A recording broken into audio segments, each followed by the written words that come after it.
কত লাগবে? 300 টাকা। আরে আমার কাছে আছে, এই নাও 300 টাকা ধরো। এই নাও 300 টাকা। কোথায় গেল? কি করছো? কি হয়েছে? আরে 300 টাকা, আমি টাকা জমিয়েছি, ওর থেকে 300 টাকা নিয়ে এসেছি জানো। খুঁজে পাচ্ছি না, দেখো কোথায় যে আরে রাখলাম। 300 টাকা তো তুমি আমাকে দিলে। তোমাকে দিয়েছি না? হ্যাঁ। দেখেছো, ভুলেই গেছিলাম। এত কষ্ট করে জমানো টাকা না হারিয়ে গেলে কেমন লাগে। তোমাকে দিয়েছি, মাথাতেই ছিল না।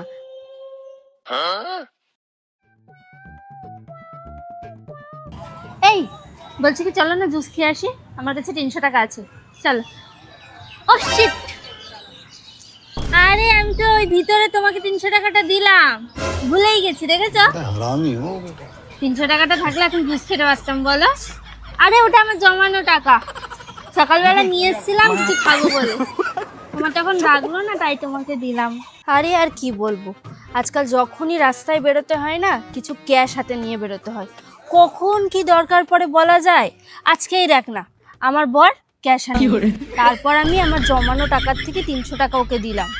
হ্যাঁ, এইটুকু তো মিনিমাম কমন সেন্স না, সব জায়গায় তো সব হয় না, ক্যাশ তো লাগেই, তাই না। ফুচকাটা দেখে কি লোভ লাগছে বলো। 300 টাকাটা এনেছিলাম, ভেবেছিলাম যে ফুচকা খাবো, কিন্তু ওই যে তোমার দরকার লাগলো না, তাই তো তোমাকে দিয়ে দিলাম। 300 টাকাটা থাকলে না জমিয়ে ফুচকা খেতাম, জানো তো, জমিয়ে। কিন্তু না, খাও। আরে জমিয়ে তোমার- ফুচকা খাও, জমিয়ে। যাও। আরে আমি তো